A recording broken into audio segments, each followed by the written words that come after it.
Hi, എല്ലാവർക്കും മനസ് കിച്ചണിലേക്ക് സ്വാഗതം. ഇന്നൊരു ലഞ്ച് വീഡിയോ ആണ്. ചെറുപയറൊക്കെ ചേർത്ത് ഒരു വെറൈറ്റി വളരെ ടേസ്റ്റി ആയിട്ടുള്ള രസവും അതിൻ്റെ കൂടെ സിമ്പിളായിട്ട് ഉണ്ടാക്കുന്ന ഒരു ക്യാബേജ് പൊരിയലുമാണ്.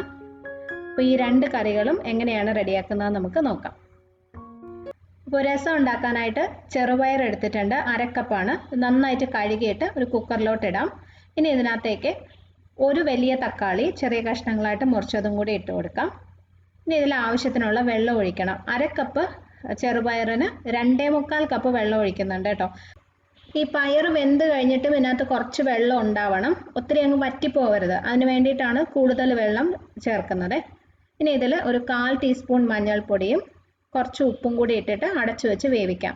ഹൈ ഫ്ലെയിമിൽ, അതായത് തീ കൂട്ടി വെച്ച് ഒരു വിസിൽ, അത് കഴിഞ്ഞ് മീഡിയം ഫ്ലെയിമിൽ വെച്ച് ഒരു 4-5 വിസിൽ വേവിക്കണം. പയർ നന്നായിട്ട് വെന്ത് ഉടഞ്ഞ് കിട്ടണം. അപ്പോൾ കുക്കറിൻ്റെ ആവി പോയതിന് ശേഷം തുറന്നാൽ മതി.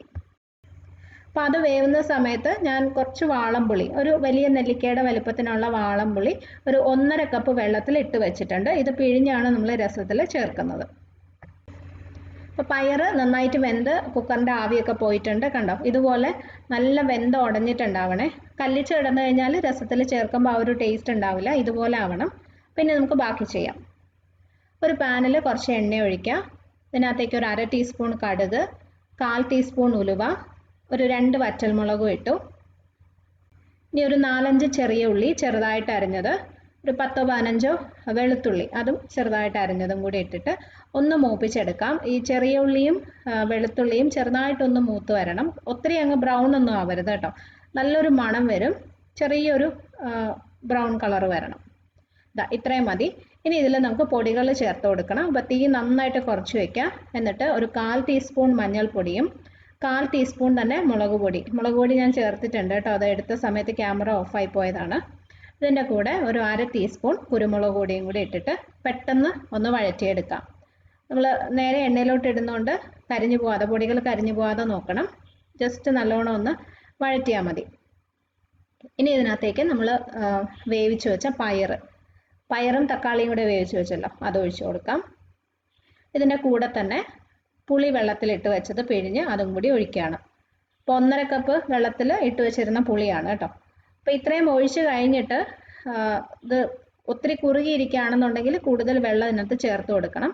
പിന്നെ രസത്തിൻ്റെ ഒരു പരുവത്തിലാണ് വേണ്ടത്. അപ്പോൾ ഇതിപ്പോൾ ആവശ്യത്തിന് വെള്ളമുണ്ട്, കണ്ടോ? നല്ല ലൂസാണ്. അപ്പോൾ ഒരു 5 മിനിറ്റ് നമ്മൾ നന്നായിട്ടൊന്ന് തിളപ്പിക്കുകയും കൂടി ചെയ്യും. അപ്പോൾ അതൊക്കെ കണക്കാക്കിയിട്ട് വെള്ളം ഒഴിക്കാം. ഇതിലിനി ആവശ്യത്തിനുള്ള കായം ചേർത്ത് കൊടുക്കാം. ഞാനൊരു 1/4 ടീസ്പൂണോളം ഇട്ടിട്ടുണ്ട്. കായത്തിൻ്റെ അളവൊക്കെ നമുക്ക് അഡ്ജസ്റ്റ് ചെയ്യാം കേട്ടോ. കുറച്ച് ആവശ്യത്തിനുള്ള ഉപ്പും കൂടി ഇട്ടു. നന്നായിട്ടൊന്ന് മിക്സ് ചെയ്യാം. കായം ഞാൻ ചേർത്ത് കഴിഞ്ഞിട്ടൊന്ന് ടേസ്റ്റ് ചെയ്ത് നോക്കുക. കൂടുതൽ വേണമെന്നുണ്ടെങ്കിൽ പിന്നെയും ചേർത്ത് കൊടുക്കാം. ഇനി ഇതിനകത്ത് കുറച്ച് കറിവേപ്പിലയും കൂടി ഇട്ടിട്ട് ഒരു 5 മിനിറ്റ് നന്നായിട്ടൊന്ന് തിളപ്പിച്ചെടുക്കാം. കറിവേപ്പിലയ്ക്ക് പകരം മല്ലിയില വേണേലും ചേർക്കാം, നല്ല ടേസ്റ്റി ആയിരിക്കും. 5 മിനിറ്റ് നന്നായിട്ടൊന്ന് തിളച്ച് കഴിയുമ്പോൾ രസം റെഡിയാവും. അപ്പോൾ ചെറുപയർ രസം റെഡി ആയിട്ടുണ്ട്.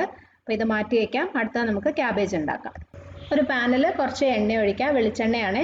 എണ്ണ ചൂടാകുമ്പോൾ ഒരു 1/4 ടീസ്പൂൺ കടുക് ഇട്ടു. ഇതിൻ്റെ കൂടെ കുറച്ച് അരി, നമ്മൾ ചീരത്തോരനൊക്കെ ഉണ്ടാക്കുമ്പോൾ അരി ചേർക്കില്ലേ, അതുപോലെ തന്നെ ഒരു ചെറിയ പിടി അരി ഇട്ടിട്ടുണ്ട്. 2-3 ടീസ്പൂൺ വരും. ഇതൊന്ന് മൂത്ത് വരണം, ഒന്നിങ്ങനെ പൊട്ടി വരണം. ഇതിൻ്റെ കൂടെ 1-2 വറ്റൽമുളകും കൂടി ഇട്ട് കൊടുക്കാം. അപ്പോൾ അരി നന്നായിട്ടൊന്ന് പൊട്ടി വരട്ടെ. ഇനി ഇതിനകത്തേക്ക് ഒരു സവോള കനം കുറച്ച് അരിഞ്ഞതും ഒരു പച്ചമുളകും കൂടി ഇട്ട് കൊടുക്കാം. ഇഞ്ചിയൊന്നും ചേർക്കുന്നില്ല കേട്ടോ. ഇതിൽ നന്നായിട്ടൊന്ന് വഴറ്റിയെടുക്കാം. സവോള നല്ലോണം ഒന്ന് വാടി വന്നാൽ മതി.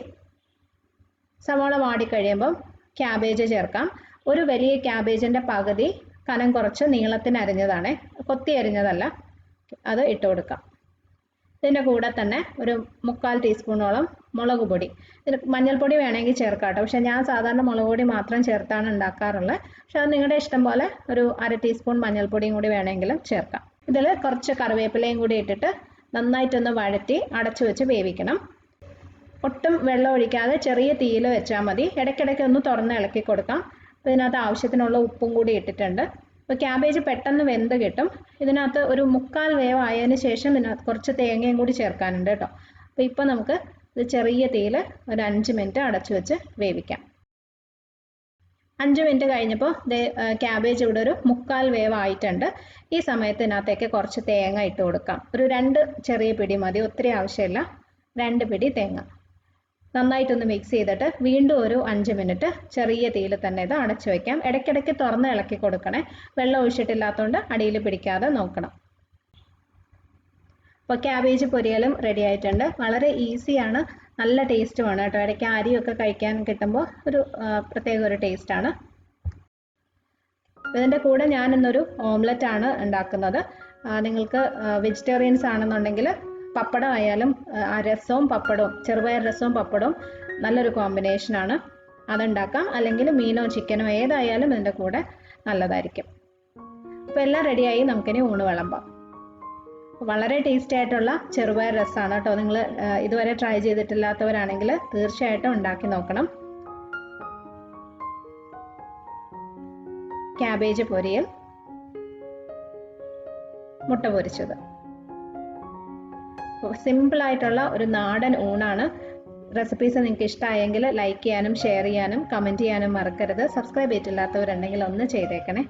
അപ്പോൾ ഇതുപോലെ തന്നെ നല്ല വീഡിയോസുമായിട്ട് നമുക്ക് വീണ്ടും കാണാം. Bye friends, thank you for watching.